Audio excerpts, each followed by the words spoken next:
Hey guys, and welcome to this week's Comic Talk. So, for you guys that don't know, we've been trying a few different formats out for our podcast, and it seems that we're going to try individual episodes this week, just on individual comics, but each of us will do a few.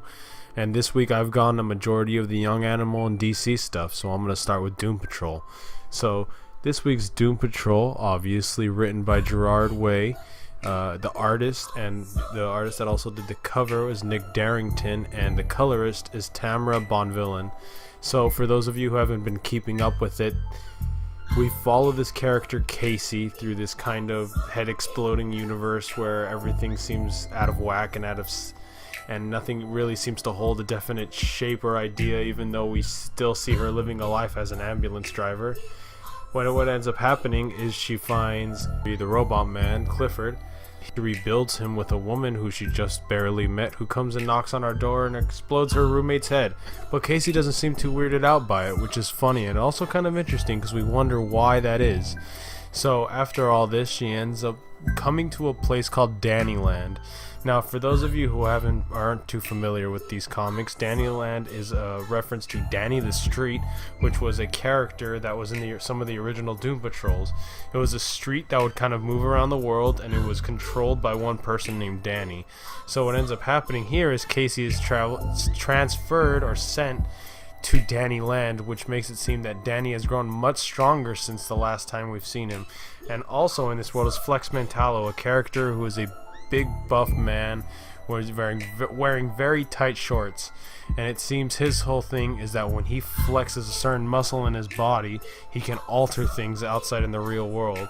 So he goes to explain to Casey and help her through Dannyland, and what he explains is that basically Dannyland has brought her through her ambulance that she worked in to tell her something about her past, and Flex is trying to just basically send her on her way so Danny can give her the information she needs. She goes down a tunnel of love and ends up in a comic shop with clever little references to Marvel and DC comics, such as the Danny Avengers and things like that. So what ends up happening is she pulls a comic out written very specifically for her from Danny, and it's very meta because we were reading a comic within a comic. So what she ends up doing is reading the comic and finding out about her childhood. She was created by Danny to entertain himself when he was just Danny the Street, but something has given him so much power that it brought her to life. Now, her backstory is that she was basically an aviator and a space pilot and many things, and her parents died because her mom had to die protecting her from her father, who became evil.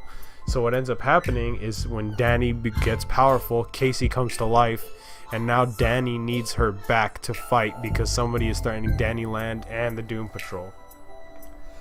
But at the end of this comic, she denies that and doesn't want to accept what Danny is dishing out.